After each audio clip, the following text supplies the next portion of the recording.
গর্ভধারণ করার পরে আমি আমার পা বাঁকা ছিল, এই যে পাটা দেখেন না, এই পাকাটা উল্টানো ছিল, এই যে পাটা, এই যে পাটা, এই পাটা বাঁকা ছিল। হ্যাঁ উল্টানো, এই যে এইভাবে ছিল, এইভাবে ছিল, উল্টা ভাবে হাঁটতাম। পরে তখন আমি ছোটো ছিলাম, তখন আমার দাদা এবং নানা ওনারা চিন্তা করলেন যে আমার বাবা যে এই ছেলে পঙ্গু ছেলে দিয়ে আমি কোথায় কি নিয়ে যাব, কি করব, এ তো বাঁচানো মুশকিল। বলতেছেন বাবা যান, ময়েন ভাইকে দেখলাম উনি এরকম কানছেন, জিনার চোখের পানি দুনিয়ার মাটিগুলো ভিজিয়ে ভিজিয়ে কাদা হয়ে যাচ্ছে। ময়েন ভাইকে দেখলাম এতই ডাকলাম, উনি শেষদার থেকে মাথা উঠাই না, জিনার চোখের পানি দুনিয়ার মাটি ভিজে কাদা হয়ে যাচ্ছে রে বাবা। শিক্ষক মানুষ, ওনার হাই স্কুলে শিক্ষকতা করেন উনি। এই যে পাগুলো এখন আঙ্গুলগুলো মানে বোঝা যাচ্ছে যে, হ্যাঁ এই যে বুঝাচ্ছে। আপনি ওনার কি হন? আমি আর বড় ভাই। উনি কান্না করতেছে। এই যে আমি বাংলাদেশ সেনাবাহিনীতে চাকরি করছি, আমি হিলটেক্সে অনেক 7 বার ফায়ারে পড়ছি, প্রকাশ্য শান্তি বাহিনীর সঙ্গে যুদ্ধে লিপ্ত হয়েছি, কিন্তু আমার সাথীওয়ালা ভাইয়েরা গুলি লাগছে। আমি শুধু আমার মালিকের ভরসায় ছিলাম। খাজা মনিউদ্দিন খান জামালি রহমতুল্লাহের চরণ ধরে আমি যখন সামনে গেছি, বাড়িয়ে গেছি, তখন আমার প্রিয় বন্ধুরা, আমি এখন রয়েছি জামালপুর সদরের বগাবাইত নামক স্থানে। এখানে রয়েছেন একজন আল্লাহর মহান অলি, ওনার নাম হযরত শাহ সুফি মৌলানা মনিউদ্দিন খান জামালি নকশবন্দি মুজাদ্দিদি রহমতুল্লাহ আলাইহি। উনি এনায়েতপুর দরবার শরীফ থেকে খেলাফতপ্রাপ্ত একজন পীর। উনার এখানে 56তম ওরস শরীফ চলতেছে। তো আমরা উনার অসংখ্য কারামত রয়েছে, উনার জীবনী, কর্ম, দর্শন, হাকিকত, কারামত সবগুলো আপনাদের সামনে তুলে ধরার চেষ্টা করব। এখানে খাদেম রয়েছে, ওনাদের সাথে কথা বলবো, দর্শনার্থী ভক্তবৃন্দের সাথে কথা বলবো। তো প্রিয় বন্ধুরা, ভিডিওটি না টেনে শেষ পর্যন্ত দেখতে থাকুন। চলুন আপনাদেরকে আমি ভিতরে নিয়ে যাই। এই জায়গায় একজন আমি ভক্তকে পেলাম, ওনার সাথে আমি একটু কথা বলার চেষ্টা করব। আসসালামু আলাইকুম। ওয়ালাইকুম আসসালাম। আপনার নাম? আর নাম মোহাম্মদ আইনুল হক মাস্টার আল মুজাদ্দিদি। আপনাদের আসছেন কোথা থেকে আপনি? আমি আসছি, আমার গ্রাম হলো মেলান্দ উপজেলার আটাবাড়ি গ্রাম, 7 নং চরমনি পাকড়ি ইউনিয়ন। যিনি হযরত, ওনার সাথে আপনার সম্পর্ক কি? ওনার সাথে সম্পর্ক হলো আমার মুর্শিদ। আপনি ওনার ভক্ত মুরিদ। ওনার সম্পর্কে আমাদের দর্শকদের কিছু বলেন। উনি একজন খাজা পীর এনায়েতপুর রহমতুল্লাহ, বিশ্বের অবিসংবাদিত ইসলাম প্রচারক, যার তাজ যে তাহাদিতে বিশ্ববাসী আজ উদ্ভাসিত, সেই তাপসকুল সম্রাট খাজা পীর এনায়েতপুর রহমতুল্লাহ আলাইহের একজন শ্রেষ্ঠ মুরিদান, শ্রেষ্ঠ আশেক ছিলেন। আশেকে রাসুল, মানবকুল শ্রেষ্ঠ, আউলিয়াকুল শিরোমণি, মুজাদ্দেদ জামান, বাংলা গৌরবোজ্জ্বল নক্ষত্র হযরত শাহ সুফি মৌলানা মঈনুদ্দিন খান জামালি নকশবন্দি রহমতুল্লাহ আলাহ। তৎ সময় আমি ছোটো ছিলাম, ওই সময়ে আমি মায়ের পেটে থেকে গর্ভধারণ করার পরে আমি আমার পা বাঁকা ছিল, এই যে পাটা দেখেন না, এই পাকাটা উল্টানো ছিল, এই যে পাটা, এই যে পাটা, এই পাটা বাঁকা ছিল, হ্যাঁ উল্টানো, এই যে এইভাবে ছিল, এইভাবে ছিল, উল্টা ভাবে হাঁটতাম। পরে তখন আমি ছোটো ছিলাম, তখন আমার দাদা এবং নানা ওনারা চিন্তা করলেন যে আমার বাবা যে এই ছেলে পঙ্গু ছেলে দিয়ে আমি কোথায় কি নিয়ে যাব, কি করব, এ তো বাঁচানো মুশকিল হয়ে যাবে। পরে আমাকে অপারেশন করার জন্য তারা সিদ্ধান্ত নেয় টাঙ্গাইল মির্জাপুর নিয়ে যাবে। আপনি কত বছর বয়স তখন? তখন আমার বয়স মনে হয় 5 বছর এরকম। পরে তখন আমাকে নিয়ে আমার দাদা জানা এবং আমার বাবা, তারপর আমার নানা আলাপ করছেন। পরে বলছেন যে এখান দিয়ে আমার মুর্শিদ আছে মৌলানা মঈনুদ্দিন খান জামালি, ওনাকে সবাই তখন কর্তা বলে জানতেন, গুরু। তখন আসছেন ওনার কাছে, বলে যে এর আগে একজন ডাক্তারের কাছে, অভিজ্ঞ ডাক্তারের কাছে শুনছেন যে যদি তাকে করা হয়, অপারেশন করা হয়, 45 বছর পরে সেই ছেলেটা পঙ্গুত্ব লাভ করবে। তখন আমাকে নিয়ে তখন এই দরবারে আসে যে তার কাছে পরামর্শ নিই।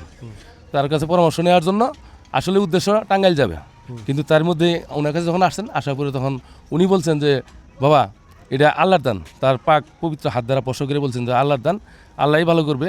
এবং ওই আমার বাবাকে বলছেন যে ওই যতীনবাবু দোকান থেকে আপনার মাখন নিয়ে আসবেন।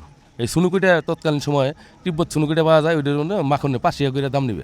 হ্যাঁ, এই সুনুকুইটার মধ্যে মাখন লাগাইয়া এটা সকালবেলা করে দিতে থাকবেন। তখন এটা নিয়ে যাওয়ার পরে আমার দাদি, আমার আম্মা হারাইছি ছোটোবেলায়, পরে আমার দাদি উনি মালিশ করতেন সকালবেলা উঠে। আমার বুদ্ধি হলে দেখছি, আমার যখন বুদ্ধি হয়েছে তখন ঘুমাতে ওঠার পরেই দাদির কাছে থাকতাম, দাদার কাছে থাপড়াতে ধুইরা আমাকে ওখানে ওই ঠান্ডা মাখন মালিশ করে দিত। এরকম মাখন দিতে দিতে পরে দেখা গেলো আমার বয়স যখন 7 বা 8 এরকম হবে, তখন আমার পাটা এখান থেকে 2টা ফোড়া বের হলো। পরে আমার দাদা ওই মুন কাটা দিয়া গলায় দিছে। হ্যাঁ, গলায় দেওয়ার পরে ওখান থেকে কিছু পুষ পানি বের হয়ে গেছে। হ্যাঁ, তারপরে আস্তে আস্তে আমার দাদা, আমার মা, তারপরে আমার মা যখন চলে গেছে, কিন্তু আমার দাদি আর আব্বা আমার নানা সামনে দেখছে যে আমি একটু কইরা ওই চকি ধরে দাঁড়াইতে পারি, হ্যাঁ, বা একটু হাঁটাহাঁটি করতে পারি, এরকম স্বপ্নে দেখতে দেখতে দেখা গেলো আস্তে আস্তে আস্তে মানে আমি ওইটা পুরাটাই মানে সুস্থ হয়ে গেছি মালিকের রহমতে। হ্যাঁ, আল্লাহ পাকেরই দান, উনারই কষ্ট মানে বিনিময়ে এইটা হয়েছে, তার উসিলার মাধ্যমে এইটা হয়েছে। আল্লাহর অলিদের কারামত অনেকে, আমি যখন বিভিন্ন দরবার রওজা বিভিন্ন অলির জীবন এবং ওনাদের বিভিন্ন কারামত নিদর্শন প্রচার করি সুফিবাদ চ্যানেলে, অনেকে আমাদেরকে কমেন্ট করে থাকেন যে এগুলা ভণ্ডামি। যেমন ধরেন কোনো আউলিয়া 400-500 বছর আগে ওপাত গেছেন, উনার সমসাময়িক কোনো মানুষ জীবিত নাই, ওই প্রজন্মে 4-5 প্রজন্ম চলে গেছে অলরেডি। তাহলে এইভাবে কথা জানার, সরাসরি শোনার কেউ নাই, তাই আমরা সেই কথাগুলো কিছু বলতে পারি না, মেনে নিতে হচ্ছে ওদের মন্দ কথা। কিন্তু এই যে দরবার শরীফের সামনে দাঁড়িয়ে আছি আমি, হ্যাঁ, উনার নাম এই খাজা মঈনুদ্দিন খান জামালি রহমতুল্লাহ আলাইহি, উনি জামালপুর সদর অবস্থিত। এই যিনি ভাই, উনি বললেন উনি একজন শিক্ষক মানুষ, ওনার হাই স্কুলে শিক্ষকতা করেন উনি। এই যে পাগুলো এখন আঙ্গুলগুলো মানে বোঝা যাচ্ছে যে, হ্যাঁ, এই যে বুঝাচ্ছে। আপনি উনার কি হন? আমি ওর বড় ভাই। বড় ভাই। উনি কান্না করতেছে, এই যে আমি বাংলাদেশ সেনাবাহিনীতে চাকরি করছি, আমি হিলটেক্সে অনেক 7 বার ফায়ারে পড়ছি, প্রকাশ্য শান্তি বাহিনীর সঙ্গে যুদ্ধে লিপ্ত হয়েছি, কিন্তু আমার সাথীওয়ালা ভাইয়েরা গুলি লাগছে। আমি শুধু আমার মালিকের ভরসায় ছিলাম, খাজা মঈনুদ্দিন খান জামালি রহমতুল্লাহের চরণ ধরে আমি যখন সামনে গেছি, বাড়িয়ে গেছি, তখন আমার মনে হয়েছে আমার সামনে কিছুই নেই, আমার গুলি লাগবে না, কী লাগবে, আমার এই ধরনের সেন্স আমার ছিল না। পাশের লোক মরে কাতরাইতেছে, পাশের লোক আঙ্গুলে গুলি লাগছে, হাতে এরকম চলে গেছে। আমি সেই নিজের প্রত্যক্ষদর্শী, আমার খান জামালি রহমতুল্লাহ সাহেব, আমি বসুন্ধরায়, আমি চাকরি রিটায়ার করার পরে আমি এখানে চাকরি করছি বসুন্ধরায় 12 বছর। করার পরে আমার এক সাথীওয়ালা ভাই আমাদের সঙ্গে চাকরি করতো, সে মসজিদে নামাজ পড়ে, আমিও বাইরে হয়েছি, সেও বাইরে হয়েছে, বসে আছে। আমি বললাম, সুই ভাই আপনি মনটা খারাপ কেন ভাই? ভাই বলেন, আমাকে বলেন ভাই, ভালো হবে, আমার মঙ্গল হবে, আপনি আমাকে বলেন। তখন সে আমাকে বলল, স্যার আমার দুটা ছেলে, একটা ছেলে 5 বছর বয়স, আর একটা ছেলে কুলে, ছেলেটার জন্ম থেকে পা উল্টা, সে হাঁটতে পারে না, দাঁড়াতে পারে না। তো এখন আমি আমার ভাইয়ের কথা বললাম যে আমার ভাইয়ের এরকম হয়েছিল, আমার খান জামালি রহমতুল্লাহ সাহেব ওই ছেলেটাকে এখানে নিয়ে আসছেন? না, আমি ওখানেই আমি তাকে বলছি, আমার ভাইয়ের কথাটা বলছি, তারপরে বলছি যে আপনি এই কাঁচা মাখন কিনে এসে তার পায়ে দিবেন। তার ওই ছেলেটাকে সুস্থ হয়েছে? ছেলেটা সুস্থ হয়ে গেছে ইনশাল্লাহ। সে গরিব মানুষ, আমাকে কি দিবে? আমি বলছি, দেখেন আমার মঈনুদ্দিন খান জামালি নাই, আমার আম্মা হুজুর নাই, আমার কামালউদ্দিন খান জামালি রহমতুল্লাহ উনিও ভাত নিয়েছেন। তো এখন আমাদের যে মঈনুদ্দিন খান জামালির আওলাদ আছেন, গুলশানা আপামনি, উনি এখন আমাদের গদিন নিশিন। তো ওনার কাছে আমি নজরানাটা দিব, আপনি যদি বিশ্বাস করেন, এই যদি ফলপ্রসূ পান আপনি আমাকে হাদিয়া দিবেন, হাদিয়া আমাকে দিবেন, আমি দিয়ে আসবো তাকে। তো ইনশাল্লাহ ওনার ছেলের পা ভালো হয়ে গেছে। এই যে চাক্ষুষ প্রমাণ, অনেকে যারা ভণ্ডামি বলেন অলির কারামতকে, যারা বলেন এগুলা গুজব, গল্প কথা, এগুলা লোক শোনা কথা, তারা এই জামালপুর সদরে আসবেন, এই আল্লাহর অলির দরবার দেখে যাবেন। এখানে এই যে চাক্ষুষ প্রমাণ, যারা নিন্দা করে তারা আসলে তাদের ইমানই নাই আমি বলবো। কারণ ওনারা যখন দুনিয়া থেকে চলে যাবেন, এর পরবর্তী প্রজন্ম তো আর কাউকে এভাবে শোনানোর কেউ থাকবে না, তখন বলবো এই ঘটনাগুলো ভণ্ডামি। আমি যে ওনার পা দেখাচ্ছি, এখনও বোঝা যাচ্ছে যে পাটা পাকা, এখন বোঝা যাচ্ছে, মানে নিদর্শন আছে। এই ভাইয়ের মুখে শুনলাম আরেকটা ছেলেরও সেম ভালো হয়েছে। তো আমরা একটু ভিতরের দিকে যাব, চলেন। হিন্দি, ইংরেজি, বাংলা 6টি ভাষায় অনর্গল কথা বলতে পারতেন এবং লিখতে পারতেন।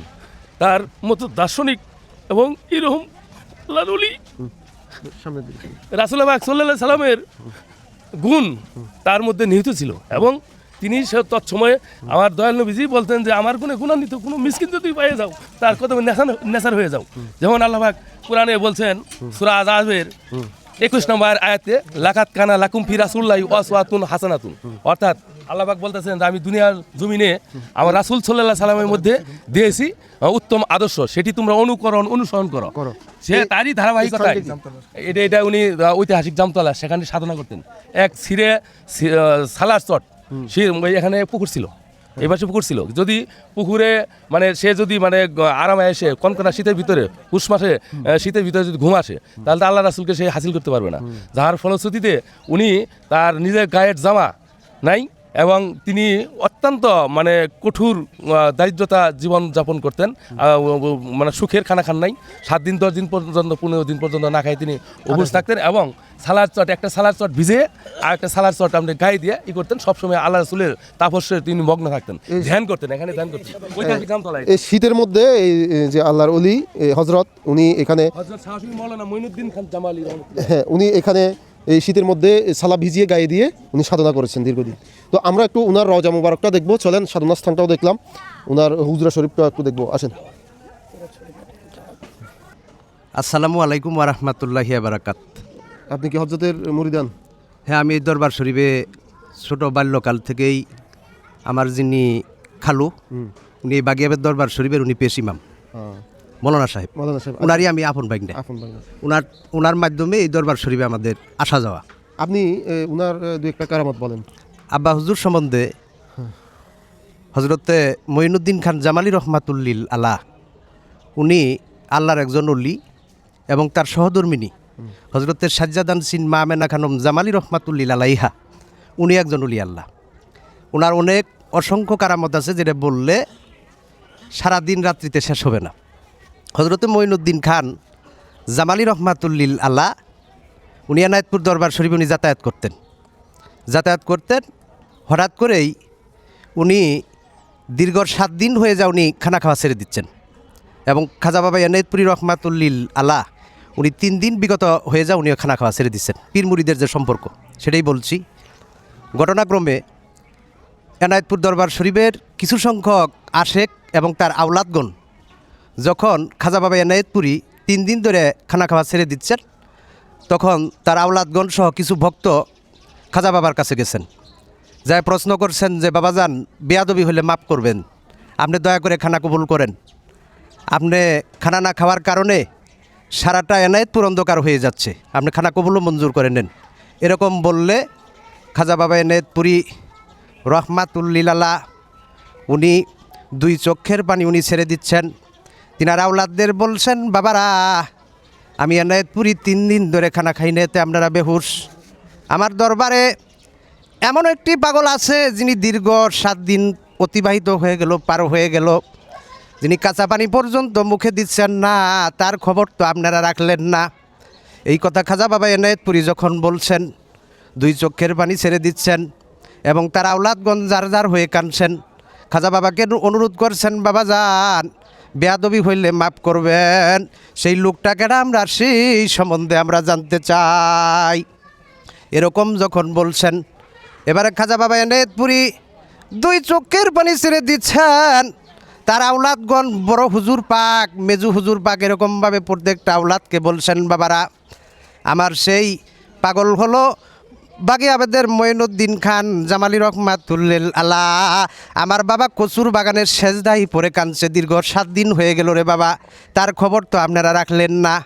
বড় হুজুর পাক গেলেন, ছোট হুজুর পাক গেলেন, সকলেই যখন গেলেন, গিয়ে দেখতেছেন কচুর বাগানে মঈনুদ্দিন খান জামালি রহমাতুল্লিল আলাহ উনি সেজদাই পরে যার যার হয়ে উনি কাঁদছেন, যিনার কান্দনে দুনিয়ার মাটিগুলো ভিজিয়ে ভিজিয়ে কাদা হয়ে যাচ্ছে, এরকমভাবে কাঁদছেন।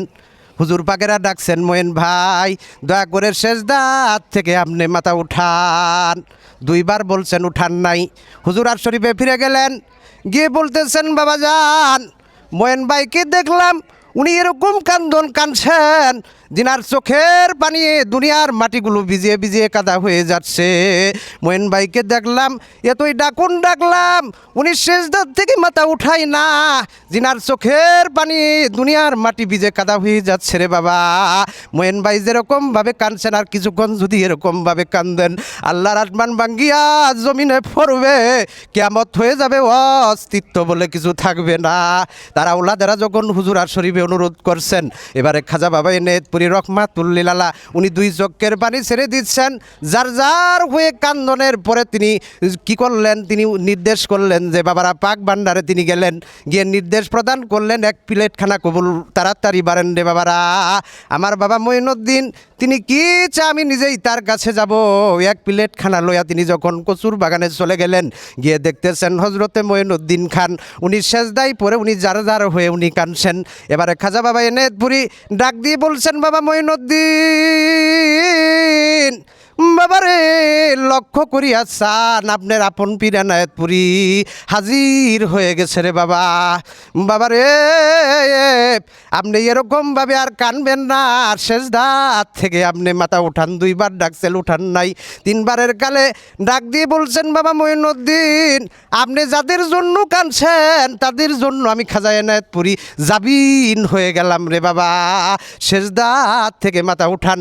এই কথা যখন স্বীকারোক্তি দিচ্ছেন হজরতে মঈনুদ্দিন খান জামালি রহমাতুল্লিল আলা, উনি সেজদার থেকে মাথা উঠাইছেন এবং একই প্লেটে পীর মুরিদে খানা কবুল করছেন। মেয়ে ভাইরা আমার, আব্বাজান হুজুর উনি আল্লাহর এরকম একজন ওলি আল্লাহ ছিলেন, যিনি জামতলার ভিতরে হুক্কা খাইতেন।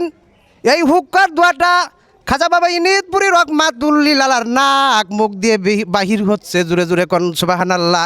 কোরআন শরীফের ভিতরে এসেছে, আল্লাহ রাব্বুল আলামিন কোরআন কারিমের ভিতরে সূরা ইউনূসের ৬২ নং আয়াতে বলছেন, আলা ইন্না আউলিয়া আল্লাহি লা খাউফুন আলাইহিম ওয়া লা হুম ইয়াহজানুন। আল্লাহ কয়, নিশ্চয় হুঁশিয়ার, আমার ওলিদের কোনো ভয় নাই, আর কোনো বিষয়ে তারা দুঃখিত বা চিন্তিত হবেন না। ইনি আল্লাহর একজন খাস ওলি। যাই হোক, অনেক কথাই আছে, তো সংক্ষিপ্ত সময় মেয়ে ভাইরা আপনারা আসছেন।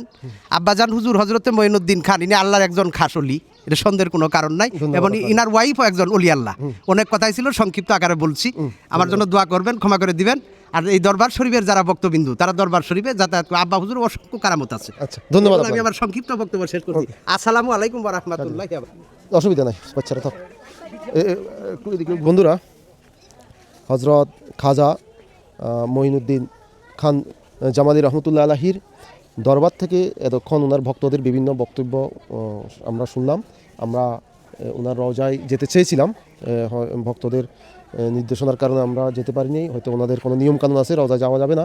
এই রওজার আমি বাইরের দৃশ্যটা দেখাচ্ছি, একটু জুম দিয়ে যদি দেখায়। এই রওজাটা এই দ্বিতল বিশিষ্ট, দোতলাই মূল রওজা। তো এখন হয়তো কোনো নির্দেশনা আছে, এই জন্য আমি গিয়ে আপনাদেরকে দেখাতে পারছি না। যদি মালিক চাই তো পরের বার যদি কখনো আসি, আমি ভিতরে গিয়ে আপনাদেরকে পুরো রওজাটি দেখানোর চেষ্টা করব। আপনারা যদি ভিতরের হজরতের রওজাটি দেখতে চান, সেটি কমেন্ট করে অবশ্যই জানাবেন।